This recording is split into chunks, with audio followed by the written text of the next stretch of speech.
Third class English unit 4 the three friends. ఈ స్టోరీలో వచ్చినటువంటి కొన్ని ఇంగ్లీష్ పదాలకు తెలుగు అర్థాలు తెలుసుకుందాం. మీనింగ్స్, అర్థాలు.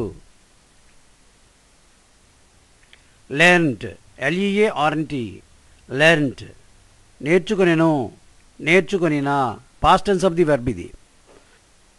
LEARN, లెర్న్ అంటే నేర్చుకొను, అది present tense of the verb. ఇక్కడ లెర్న్ట్, LEARNT, లెర్న్ట్, నేర్చుకొనెను లేదా నేర్చుకొనినా అనే అర్థాలు వస్తాయి. పెర్ఫార్మ్, PERFORM, పెర్ఫార్మ్, ప్రదర్శించు. మ్యాజిక్, MAGIC, మ్యాజిక్, గారడీ విద్య లేదా ఇంద్రజాలం. Nearby, NEARBY, nearby, దగ్గరలో లేదా సమీపంలో అనే అర్థాలు తీసుకోవచ్చు. విలేజ్, VILLAGE, విలేజ్, గ్రామము. రీచ్, REACH, రీచ్, చేరుకొను, ఇది present tense of the verb అవుతుంది. టాక్డ్, TALKED, టాక్డ్, దీన్ని మనం టాల్క్డ్ అనకూడదు, talked, TALKED, talked.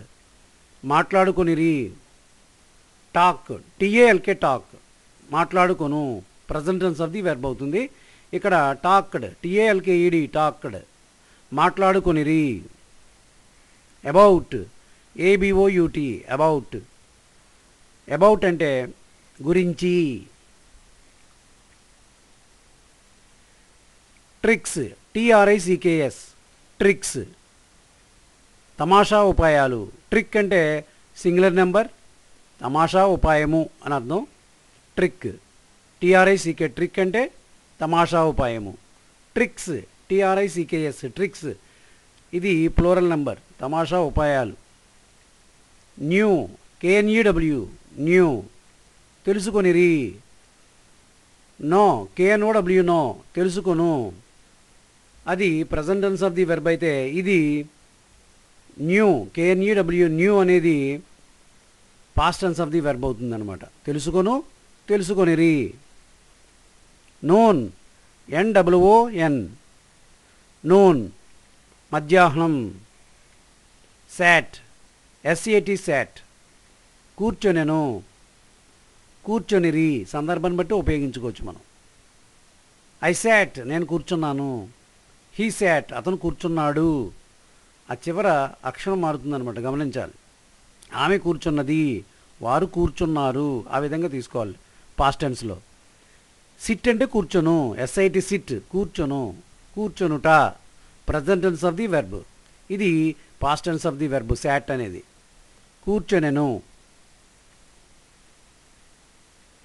Broken, BROKEN, broken, విరిగిన. బోన్స్, BONES, బోన్స్, ఎముకలు. బోన్, ఎముక, అది సింగులర్ నెంబర్. బోన్స్ అనేది ప్లూరల్ నెంబర్, బహువచనము. ఏకవచనము, బహువచనము.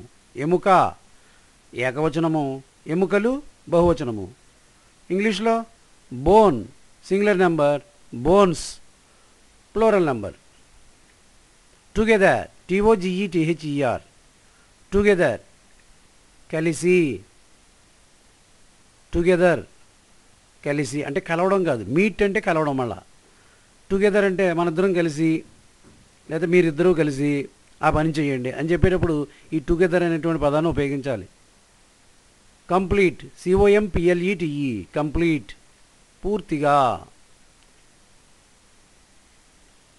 స్కెల్టన్, SKELETON, స్కెలెటన్, అస్థిపంజరం లేదా ఎముకల గూడు. ప్రేయర్, PRAYER, ప్రేయర్, ప్రార్థన. ఫ్లెష్, FLESH, ఫ్లెష్, మాంసం. మజిల్, MUSCLE, మజిల్, కండరము. బ్రీత్, బ్రేత్ అనొచ్చు లేదా దీన్ని బ్రీత్ అని కూడా అనొచ్చు. అంటే శ్వాసించు, ఊపిరి తీసుకోవడం వదిలిపెట్టడం, ఉచ్ఛ్వాస నిశ్వాసాలు అనమాట. బ్రీత్. శ్వాసించు. ఇక్కడ ఈ ఉపయోగించినా ఉపయోగించకపోయినా పర్లేదు చివర. ఆ BREATHEలో ఈ రాసినా అదే అర్థం, రాయకపోయినా అదే అర్థం. లైఫ్, LIFE లైఫ్, జీవితం. మోమెంట్, MOMENT మోమెంట్, క్షణకాలము. రోర్, ROAR రోర్, పులి గర్జన లేదా గర్జించుట అనేటువంటి అర్థం కూడా తీసుకోవచ్చు ఎప్పుడు ఇది వెర్బ్ అయితే కనుక. అలైవ్, ALIVE అలైవ్, జీవించు. ఏట్, ఏట్ తినెను. ఈట్ అంటే తినుట, ఈట్ తినుట, అది present tense of the verb. ఇది ఏట్ తినెను, ఇది past tense of the verb. ఇవి ఈ పాఠంలో వచ్చినటువంటి కొన్ని ఇంగ్లీష్ పదాలు, వాటి యొక్క తెలుగు అర్థాలు. ఈ వీడియోలో మనం వీటిని చదివి తెలుసుకున్నాం.